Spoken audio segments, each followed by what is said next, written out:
Hi guys, welcome to the channel. As you might know, Ableton Live 11 was officially released today, and let's take a look what they've added in new version. And just before we start guys, I'm drawing free mixing and mastering, so if you want me to mix and master your track, you need to do a couple of things. Like this video, subscribe to the channel, hit that nice little bell icon, and finally down in the comments below guys, you need to type I want my free mixing and mastering, and in 1 week I will choose a winner. And also guys, if you want to get exclusive materials like sample packs, preset packs and more, there's a link down below in the first comment. You can join my private and exclusive Telegram group where I share all of those materials, and also exclusively for the members of this group I share project files for the tutorials I'm making. So let's now dive into Ableton Live 11 and see what's new.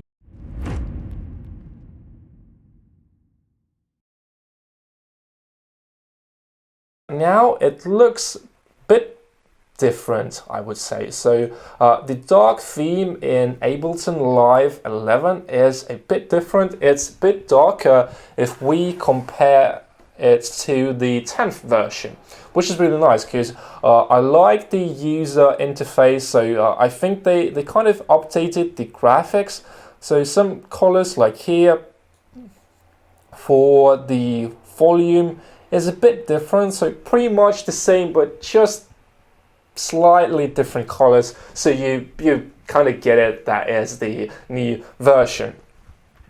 And yeah, what else, what's new? Because I've been playing around with Ableton Live 11. I didn't have the beta, so today, since it was officially released, I finally got my hands on the release version. And one more thing is now the effects. So if we go to the audio effects and the mainly audio effects, they are now grouped. So for example, delay and loop, drive and color, dynamics, EQ and filters, modulators. So this one is a really cool one. Although since the version 10, you could group your tracks, folders, basically whatever, by using collections. So as you see guys, I have some like mixing, effects, some yellow, I don't know what kind of things they are in yellow,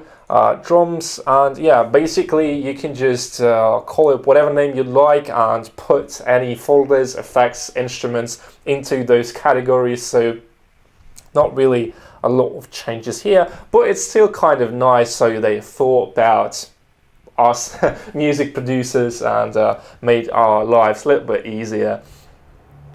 And yeah, basically that was kind of all changes which are related to the user interface. So if we look at the EQ, you kind of see that the interface, the background of the EQ is darker, and I feel like the resolution of the sound is now higher. I think it looks nicer, but like this is just about the appearance, and this doesn't really improve your workflow, but it looks nice. I think when the software looks nice, it's just about the pleasure which you get when you are using the software, the hardware. It's really important. So I think in the latest version, they really thought about the user interface. And one more new thing here is that you can see now the average, the current, and the meter. You can change from like average to the current, and there's also a CPU overload indication. So when you have like some problems with the disk, with the CPU, it will be right here, so at the right corner. And yeah, I think those are all of the changes which are related to the user interface. Now let's move to the most interesting parts, which I think many of you are looking for, and those are effects. And in Ableton Live 11, they added some really cool effects. And now guys, let's test those out. I've played around a little bit with those. So the first new effect is called spectral time, and let's try and listen how it sounds.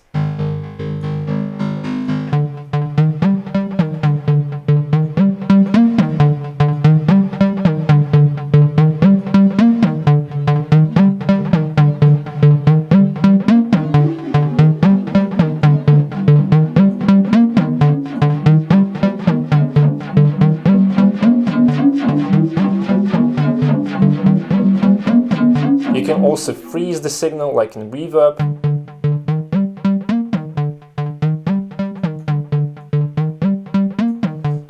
And you can also do some changes like here. So we can use time, we can use notes, we can use 1/16.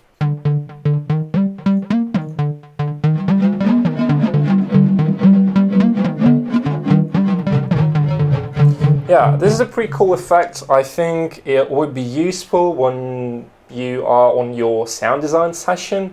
This is a really cool one.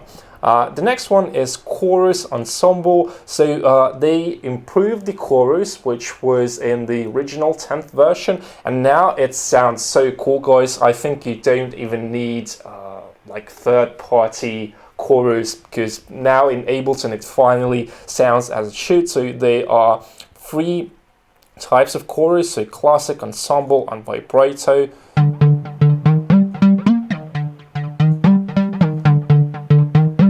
So we can change the rate. There's also a high pass filter.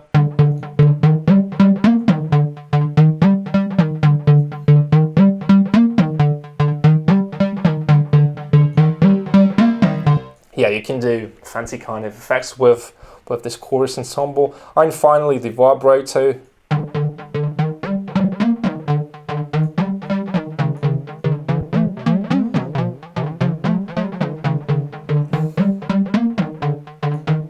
Yeah, this one is pretty cool as well. So basically, most of the changes, guys, are like this one. So they worked on some effects, they improved. For example, chorus. The phaser-flanger is also really cool. They now have like a doubler, which I think will be pretty nice for the effects.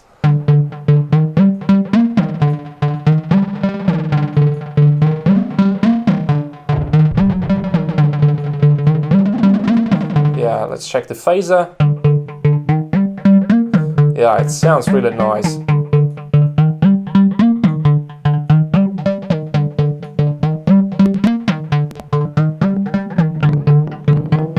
You can go up to 42 notches, which is extreme. It wasn't possible in Ableton Live 10.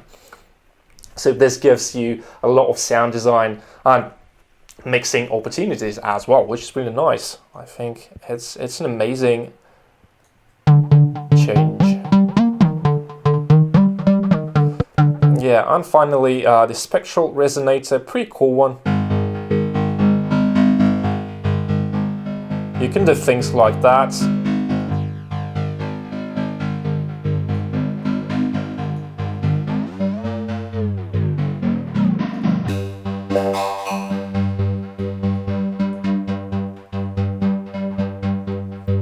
And you can also get the MIDI, let's say, from some other synthesizers, so really cool plugin as well. And you can also play around with the harmonics, so when we increase the harmonics, the sound becomes clearly. Now, I think those were all of the effects. Like the last one is the hybrid reverb. So it's a combination of convolution and the digital reverb. This one is really nice. I like that they've combined and made up something new, something different.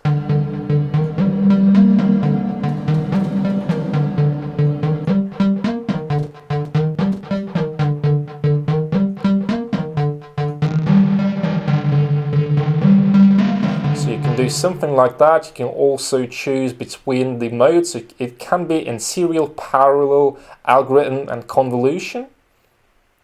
So you can choose out of 4. There's also an EQ, which looks like a user equalizer. It's really nice. I like it a lot. and yeah, you can blend between the layers, so we can do like 60-40, 50-50, whatever value you think is gonna sound cool in your track.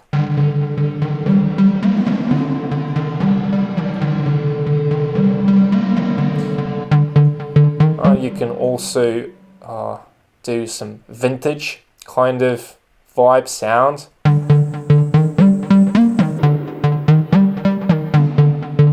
So you kind of hear what it does to the signal which comes to the reverb.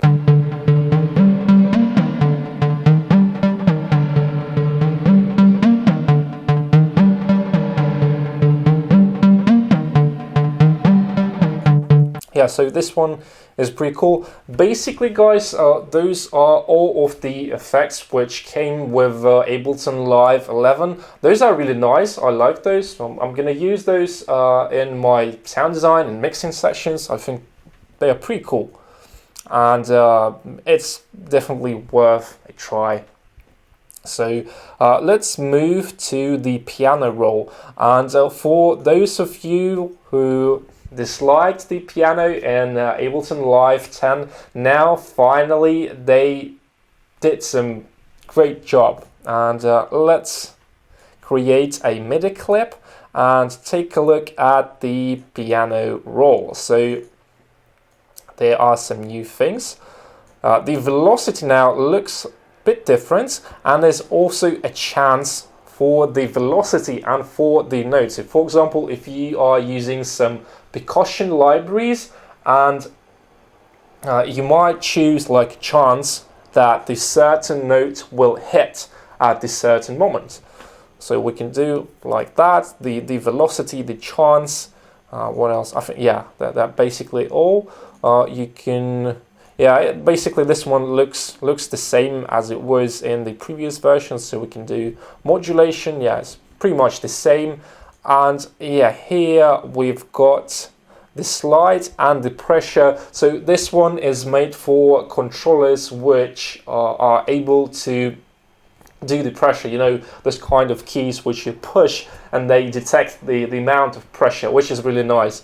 But if you are using just a usual MIDI controller, or you're just working inside Ableton without any controller, I mean, yeah, it might be a cool thing to play around with, because some synthesizers, they have like controls for the pressure, for the slide, and you can do things like that. So it's a slide, which is pretty cool. So maybe let's try and load analog and see how that works. Yeah, pretty nice. You can do some kind of effects with this, and the pressure. I don't really get how to use the pressure. So the velocity. What does it?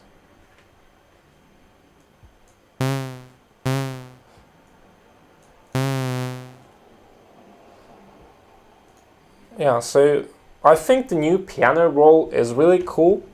I mean, it feels kind of the same, but still it's really nice. But this is actually it. I mean, there's not a lot of changes inside piano roll, so yeah, I thought I would just review the most interesting ones. And there was also one more thing for the piano roll. You can use scales. So I don't really get how to load the scale, honestly, because I rarely use scales. But if you are looking for something like in FL Studio where you can see the scale, the ghost notes, this is now possible in Ableton Live. You can Google it, and I'm sure you can find some information about that. One more cool thing, guys, which is now available, so you can group. So you can add up to 16 macros. So for example, if I bend those, to some parameters. So let's say I wanna map this one here, and I can do up to 16. So this is really nice. It's really useful for sound design and stuff like that.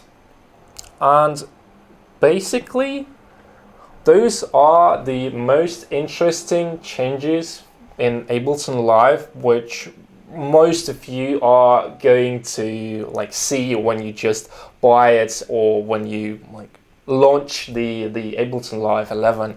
Because yeah, on the website I've read the changelog, and yeah, there are a lot of changes, but most of them are like either minor fixes or the changes that are not really visible. So yeah, that's the thing. I think that was all for today, guys. I hope I could cover everything, like the most important ones. I didn't want to like dive really deep into the details. I just wanted to show you like all the best, all like the most interesting parts. And yeah, I hope you learned something and you know more about Ableton Live 10. If you liked the video, make sure to subscribe to the channel, like this video, hit that nice little bell icon so you trigger the algorithm, and it will help the channel to grow faster. And also don't forget to share this video with your producer friends. And also guys, check my mixing, sound design and other kinds of tutorials which I have on my channel, as well as the vlogs.